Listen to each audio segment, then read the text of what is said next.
नमस्कार दोस्तों, स्वागत है आपका हमारे YouTube चैनल पर जिसका नाम है गो विद नेचर।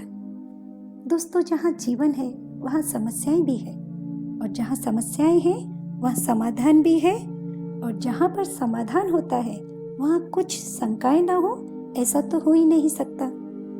दोस्तों, जैसा कि आप सभी जानते हैं कि हमारे सनातन धर्म के अनुसार श्रावण का पवित्र मास चल रहा है और इस पवित्र महीने की हमारे हिंदू परिवारों में तो बड़ी उत्सुकता के साथ प्रतीक्षा होती है।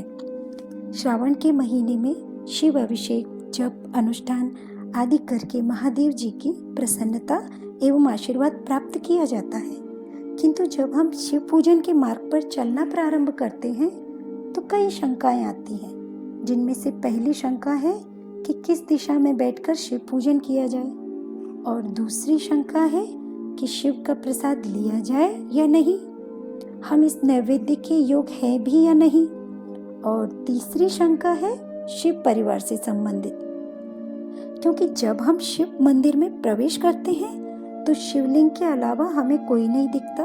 तो आखिर ये शिव परिवार है कहाँ और इनके नाम क्या है? तो पृथ्वी, जल, अग्नि, वायु, आकाश, सूर्य, चंद्रमा तथा यजमान, ये भगवान शंकर की 8 मूर्तियां कही गई हैं। इन मूर्तियों के साथ शर्व, भव, रुद्र, उग्र, भीम, ईश्वर, महादेव तथा पशुपति, इन नामों की भी अर्चना करें। इसके बाद चंदन, अक्षर और बेलपत्र लेकर वहां ईशान आदि के क्रम से भगवान शिव के परिवार का उत्तम भक्तिभाव से पूजन करें। ईशान नंदी, चंड, महाकाल, भृंगी, वृष, स्कंद, कपिलदेश्वर, सोम तथा शुक्र, ये 10 शिव के परिवार हैं जो क्रमशः ईशान आदि 10 दिशाओं में पूजनीय हैं। इसके पश्चात भगवान शिव के समक्ष वीरभद्र का और पीछे कीर्तिमुख का पूजन करके विधि पूर्वक 11 रुद्रों की पूजा करें। इसके बाद पंचाक्षर मंत्र का जप करके शतरुद्रीय स्तोत्र का तथा नाना प्रकार की स्तुतियों का तथा शिव पंचांग का पाठ करें। इसके पश्चात परिक्रमा और नमस्कार करें। याद रहे, शिव जी को सदैव अर्ध परिक्रमा ही दें।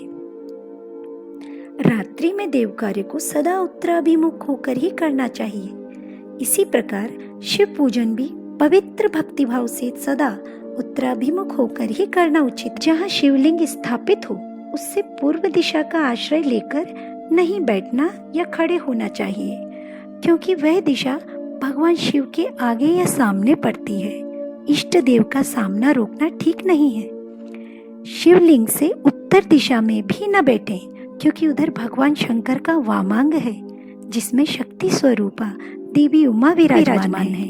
पूजक को शिवलिंग से पश्चिम दिशा में भी नहीं बैठना चाहिए, क्योंकि वह आराध्य देव का पृष्ठभाग है। पीछे की ओर से पूजा करना उचित नहीं है। अतः अवशिष्ट दक्षिण दिशा ही ग्राह्य है, उसी का आश्रय लेना चाहिए।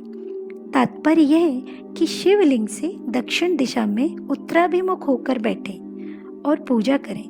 विद्वान पुरुष को चाहिए कि वह भस्म का त्रिपुंड लगाकर, रुद्राक्ष की माला लेकर तथा बिल्व पत्र का संग्रह करके ही भगवान शंकर की पूजा करें, इनके बिना नहीं। शिव पूजन आरंभ करते समय यदि भस्म न मिले तो मिट्टी से ही ललाट में त्रिपुंड अवश्य लगा लें। तो दोस्तों, बैठने के संबंध में आपकी पहली शंका का समाधान हो गया होगा। तो अब से शंका रहित होकर उत्तराभिमुख होकर बैठें और पूजन पूर्ण करें। किंतु विशेष तिथियों पर जब शिव मंदिरों में भक्तों की भीड़ लगी रहती है, उस समय तो जहाँ से भी आपको शिवलिंग के दर्शन हो, लाभ उठा लीजिए। स्थान को लेकर विवाद न कीजिए। महादेव शंभु आपको सभी दिशाओं से आशीर्वाद देंगे। पूजन के बाद विधान आता है नैवेद्य का।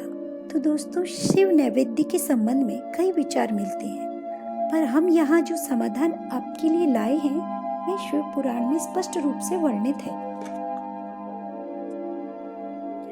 जो भगवान शिव का भक्त है, बाहर भीतर से पवित्र और शुद्ध है, उत्तम व्रत का पालन करने वाला तथा दृढ़ निश्चय से युक्त है, वह शिव नैवेद्य का अवश्य भक्षण करे। भगवान शिव का नैवेद्य अग्राह्य है, इस भावना को मन से निकाल दे।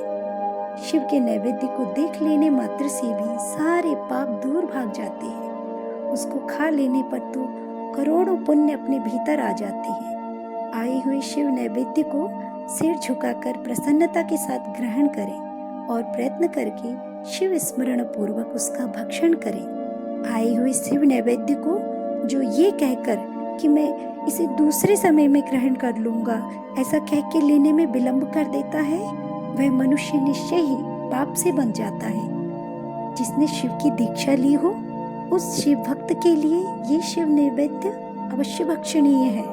ऐसा कहा जाता है कि शिव जी की दीक्षा से युक्त शिव भक्त पुरुष के लिए सभी शिवलिंगों का नैवेद्य शुभ एवं महाप्रसाद है, अतः वे उसका अवश्य भक्षण करें।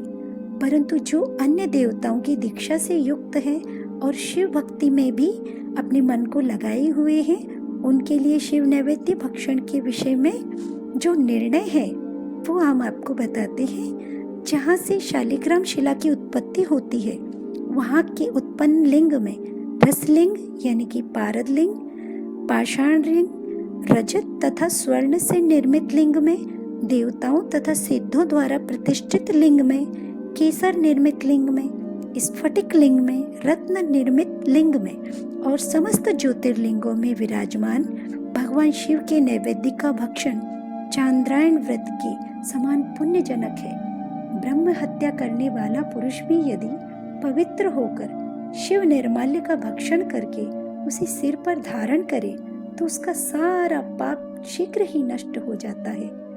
पर जहाँ चंड का अधिकार है, वहाँ जो शिव निर्माल्य हो उसे साधारण मनुष्यों को नहीं खाना चाहिए। जहाँ चंड का अधिकार नहीं है, वहाँ के शिव निर्माल्य का सभी को भक्ति पूर्वक भोजन करना चाहिए। बाणलिंग, नर्मदेश्वर, लोह निर्मित यानी कि स्वर्णादि धातुमय लिंग, सिद्धलिंग, जिन लिंगों की उपासना से किसी ने सिद्धि प्राप्त की है अथवा जो सिद्धों द्वारा स्थापित है, वे लिंग, स्वयंभू शिवलिंग, इन सब लिंगों में तथा शिव की प्रतिमाओं मूर्तियों में चंड का अधिकार नहीं है। जो मनुष्य शिवलिंग को विधि पूर्वक स्नान कराकर उस स्नान के जल का 3 बार आचमन करता है, उसके कायिक, वाचिक तथा मानसिक तीनों प्रकार के पाप यहाँ शीघ्र नष्ट हो जाते हैं। जो शिव नैवेद्य, पत्र, पुष्प, फल और जल अग्राहा है, वह सब भी शालिग्राम शिला के स्पर्श से पवित्र ग्रहण के योग्य हो जाता है। शिवलिंग के ऊपर चढ़ा हुआ जो द्रव्य है वह अग्राहा है। जो वस्तु लिंग स्पर्श से रहित है, अर्थात जिस वस्तु को अलग रखकर शिव जी को निवेदित किया गया है, लिंग के ऊपर चढ़ाया नहीं जाता, उसे अत्यंत पवित्र जानना चाहिए और ग्रहण करना चाहिए। इस प्रकार नैवेद्य के विषय में शास्त्र का निर्णय बताया गया है, तो उसे महादेव के नैवेद्य को शंका रहित होकर शिरोधार्य कर लीजिएगा, आपका कल्याण अवश्य होगा। दोस्तों, आज के लिए इतना ही। यदि आपको शिव पूजन के विषय में मेरी ये जानकारी लाभप्रद लगी हो तो अपने दोस्तों और रिश्तेदारों को जरूर शेयर कीजिए। तो फिर मिलते हैं अगले वीडियो में ऐसी ही रोचक जानकारियों के साथ। तब तक के लिए नमस्कार।